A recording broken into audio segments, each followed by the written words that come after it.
Good morning students. Now we are going to know about Java architecture. So architecture Java பொறுத்தளவு இது வந்து ஒரு object oriented language, platform independent. அதே மாதிரி நம்ம நெட்வொர்க் லெவலில் applet programs, servlet programs, client server, so இந்த மாதிரியான ரொம்ப அட்வான்ஸ்டு விஷயமாக வந்து ஃபஸ்ட்டு வந்தது ஜாவாவில் தான். சரியா? ஸோ இதில் ஆர்கிடெக்சர் எப்படி இருக்கும், எந்த மாதிரி வந்து அந்த டேட்டா வந்து ப்ராசஸ் ஆகுது, நமக்கு எப்படி ஆன்சர் வருதுங்கிறத ஒரு சிம்பிள் ஸ்டெப்ஸில் நமக்கு சொல்லியிருக்காங்க. அது என்னன்னு பார்ப்போம். ஸோ இதுக்கு 4 ஸ்டெப்ஸ் இருக்குது. ஃபஸ்ட் என்னென்னா, ப்ராசஸ் கம்பைல் ஆகும், நெக்ஸ்ட்டு இன்டர்பிரிட்டேஷன் ஆகும். நம்ம கொடுக்குற ப்ரோக்ராம் வந்து ஃபஸ்ட்டு கம்பைல் பண்ணுறோம். கம்பைல் பண்ணுறதுனா என்ன, ஒவ்வொரு லைனாக போய் எரர் செக் பண்ணும், வார்னிங் கொடுக்கும். ஸோ ஏதாவது எரர் இருந்துச்சுன்னா அந்த ப்ரோக்ராமை அடுத்த ஸ்டேஜுக்கு கொண்டு போகாமல் அந்த இடத்துல நின்றும். So it is called a compilation. அந்த இடத்துல நமக்கு ப்ராப்ளம் தெரிஞ்சிடும். நெக்ஸ்ட் இன்டர்பிரிட்டேஷன்னா, ரன் ஆகும்போது ப்ரோக்ராம் ஒரு கோடிங்காக வந்து ரன் ஆகும். சரியா? ஸோ ஃபுல்லாக ரன் ஆகாமல் ஒரு கோடிங்காக ஒவ்வொன்றா பொறுமையாக ரன் ஆகும். So it is called a interpretation. Next பார்த்தீங்கன்னா, இது கன்வெர்ட் பண்ணுது. என்ன கன்வெர்ட் பண்ணுதுன்னா, பைட் கோடை வந்து ஜாவா கம்பைலருக்கு நம்ம கொடுத்துருக்குற கோடை பைட் கோடாக கம்பைல் பண்ணி தருது. தட் மீன்ஸ் ஜீரோஸ் ஆர் ஒன்ஸாக வந்து கன்வெர்ட் பண்ணி தருது. அந்த கன்வெர்ட்டிங் என்ன பண்ணுறாங்கன்னா ஜேவிஎம் மூலமாக நடக்குது. மெஷின் கோடாக ஜேவிஎம் மூலமாக நடக்குது.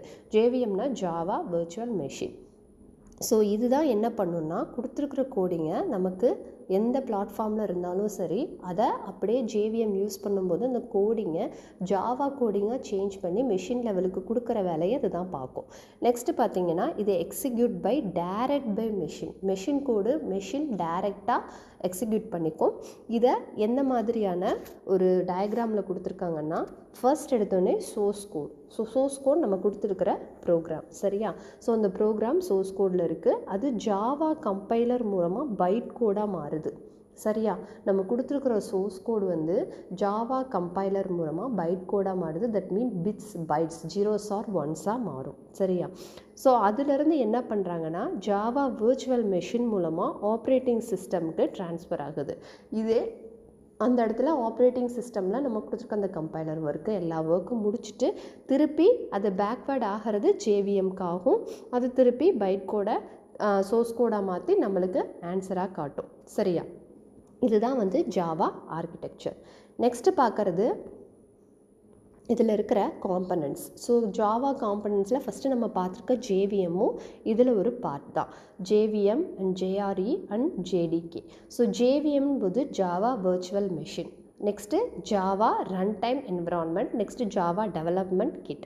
நம்ம கொடுத்துருக்கிற அந்த கோடை என்ன பண்ணோம்னா, இது சோர்ஸ் கோடாக வந்து ஜாவா கோடாக மாற்றி என்ன பிளாட்ஃபார்மில் நமக்கு வேணுமோ அதுக்கு சேஞ்ச் பண்ணி தர்ற வேலையை வந்து ஜேவிஎம் பண்ணுது. நெக்ஸ்ட்டு பார்த்தீங்கன்னா Java run time environment.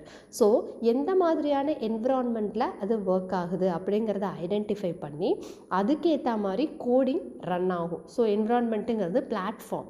So change பண்ணி தரது Java virtual machine, platform Java run time environment. Next பார்த்தீங்கன்னா ஜாவா டெவலப்மெண்ட் கிட். அப்படின்னா என்னென்னா, அதுக்குள்ளே நமக்கு தேவையான கிட்ஸை யூஸ் பண்ணி நமக்கு ஆன்சர் வர மாதிரி பண்ணுறது Java development kit. Like libraries, so இந்த மாதிரி இருக்கிறதோட ஜாயின் பண்ணி தான் நமக்கு ஜாவா என்விரான்மெண்ட் கிடைக்கும். டெவலப்மெண்ட் டூல்ஸோட அந்த Java run time environment join பண்ணும்போது நமக்கு டெவலப்மெண்ட் கிட் கிடைக்கும். ஓகேவா? இந்த ப்ராசஸ் இந்த இடத்துல ரொம்ப ஈஸியாக சொல்லியிருப்பாங்க. ஜேடிகே வந்து, அதாவது ஜாவா டெவலப்மெண்ட் கிட் நமக்கு எப்படி கிடைக்கிது அப்படின்னா, ஜாவா ரன் டைம் என்விரான்மெண்ட்டோட டெவலப்மெண்ட் டூல் ஜாயின் ஆகும். லைக் அந்த பேக்கேஜஸ், ஸோ அதுக்குள்ளே வந்து நம்ம சோர்ஸ் கோட் என்ன கொடுத்துருக்கோம், ஸோ அந்த மாதிரி எல்லாம் ஜாயின் ஆகும்போது ஜேடிகே கிடைக்கிது. நெக்ஸ்ட் அதே மாதிரி ஜாவா வெர்ச்சுவல் மெஷினோட லைப்ரரி கிளாஸஸ் ஏற்கனவே நம்ம ஓப்பன் பண்ணி வச்சுருப்போம். இது ரெண்டும் ஜாயின் பண்ணும்போது நமக்கு ஜேஆர்இ கிடைக்கிது. நெக்ஸ்ட் இதில் வந்து 4 டைப் இருக்குது. என்னென்னு பார்த்தீங்கன்னா, டெவலப்மெண்ட் டூல்ஸில் ஜாவாசி, ஜாவா டாக்குமெண்ட், ஜாவாங்கிறது அதோட அப்ளிகேஷன் லான்ச்சர், ஜாவாசிங்கிறது அது கம்பைலர், ஜாவா டாக்குமெண்ட்டுங்கிறது அப்ளிகேஷன் அந்த லேயரோட டாக்குமெண்டேஷன் ஜென்ரேட்டர். நெக்ஸ்ட்டு ஜாருங்கிறது என்னென்னா ஃபைல்ஸ், என்ன மாதிரியான ஃபைல்ஸ் க்ரியேட் பண்ணுறோம் அப்படிங்கிறது. தேங்க்யூ.